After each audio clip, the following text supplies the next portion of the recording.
Sexta parábola. Capítulo 61. Eu estava sentado em casa, glorificava ao Senhor por tudo que tinha visto, e meditava sobre seus mandamentos, descobrindo que eles são bons, fortes, alegres, gloriosos e capazes de salvar a alma do homem. E dizia a mim mesmo: serei feliz se caminhar conforme esses mandamentos, e qualquer um que andar nesse caminho também será feliz. Enquanto dizia isso a mim mesmo, de repente vi o pastor ao meu lado. Ele disse: por que duvidas a respeito dos mandamentos que te dei?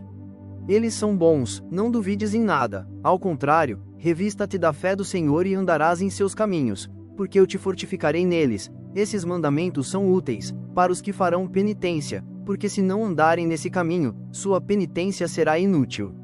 Vês que fazeis penitência, portanto rejeitai os males deste mundo que vos aniquilam, e revestidos de toda a virtude de justiça, podereis observar os meus preceitos, e não acrescenteis pecados aos vossos pecados. Se não acrescentardes mais pecados, cancelarei os vossos pecados passados. Caminhai, portanto, conforme os meus mandamentos, e vivereis em Deus. Todas essas coisas vos foram ditas por mim. Depois de me dizer isso, ele acrescentou: vamos ao campo, e te mostrarei os pastores das ovelhas. Eu disse: vamos, Senhor. Fomos para uma planície, e ele me mostrou um jovem pastor, vestido com roupa amarela. Ele apacentava numerosas ovelhas, as quais viviam de modo voluptuoso e dissoluto, saltando alegremente de cá para lá. O pastor também estava muito satisfeito com seu rebanho. Sua fisionomia era alegre, e ele andava de um lado para o outro. No meio das ovelhas, vi também outras ovelhas juntas, dissolutas e voluptuosas, mas estas não saltavam. Capítulo 62. Então ele me perguntou: vês esse pastor? Eu respondi: vejo sim, Senhor. Ele continuou: é o anjo da volúpia e do erro. Ele aniquila as almas dos servos de Deus que são vazios, desviando-os da verdade, e enganando-os com maus desejos, nos quais eles morrem. De fato, eles esquecem os mandamentos do Deus vivo, e caminham nos enganos e volúpias vãs, e são destruídos por esse anjo. Alguns morrem, outros se corrompem. Eu lhe disse: Senhor, não sei o que é essa morte e essa corrupção. Ele respondeu: escuta, todas as ovelhas que viste muito alegres e saltitantes, são os que se separaram definitivamente de Deus, e se entregaram às paixões deste mundo. Para eles não há mais penitência para a vida, porque além de tudo blasfemaram contra o nome do Senhor. Para eles, portanto, resta apenas a morte. Aquelas que viste, pastando no mesmo lugar sem saltitar, são os que se entregaram às volúpias, e aos enganos, mas sem blasfemar contra o Senhor. Eles corromperam-se longe da verdade, mas para eles, portanto, existe esperança de penitência, a fim de que possam viver. A corrupção conserva ainda alguma esperança de restauração, ao passo que a morte implica em perdição eterna. Avançamos um pouco, e ele me mostrou um pastor de porte alto, e de aspecto selvagem, vestido com pele branca de cabra, com bornal nas costas, e na mão um cajado rude e cheio de nós, e um grande chicote. Seu olhar era tão severo que me infundiu medo, assim era o seu olhar. Esse pastor recebia do pastor jovem as ovelhas dissolutas e voluptuosas, mas que não saltitavam. Ele as impelia para lugares escarpados, cheio de espinhos e cardos, e as ovelhas não conseguiam livrar-se dos espinhos e dos cardos, pois ficavam emaranhadas neles. Pastavam presas entre os espinhos e cardos, e sofriam muito, açoitadas pelo pastor, o qual as fazia andar de cá para lá, sem lhes dar descanso, e elas jamais se tranquilizavam. Capítulo 63. Ao vê-las assim flageladas e atormentadas, fiquei triste por elas, porque assim torturadas não tinham nenhum tipo de trégua. Então perguntei ao pastor que conversava comigo: Senhor, quem é esse pastor tão cruel e severo, que não tem nenhuma piedade dessas ovelhas? Ele respondeu: esse é o anjo do castigo. Ele é justo, mas foi encarregado do castigo. Ele recebe aqueles que vagueiam longe de Deus, e que seguiram o caminho dos desejos e enganos deste mundo. Assim ele os pune conforme cada um merece, com castigos terríveis e variados. Eu pedi: Senhor, eu desejaria saber quais são esses diversos castigos. Ele continuou: escuta quais são as diversas provações e castigos. As provações são provações da vida. Alguns são castigados com prejuízos, outros pela indigência, outros por doenças diversas, outros por alguma insegurança, e outros ainda são injuriados por pessoas indignas, e têm que sofrer muitas outras calamidades.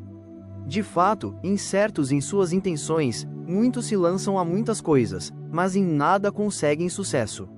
Dizem que não são felizes em seus negócios, e não lhes entra no coração que cometeram más ações, ao contrário, acusam o Senhor.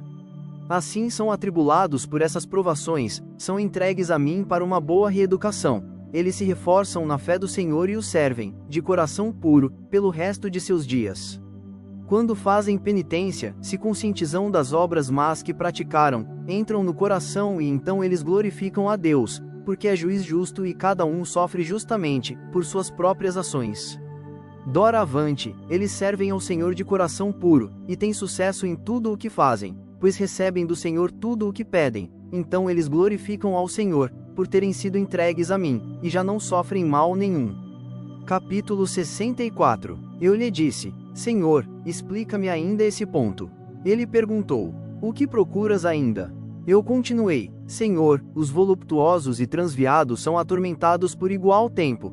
Quanto é para aqueles que foram voluptuosos e transviados?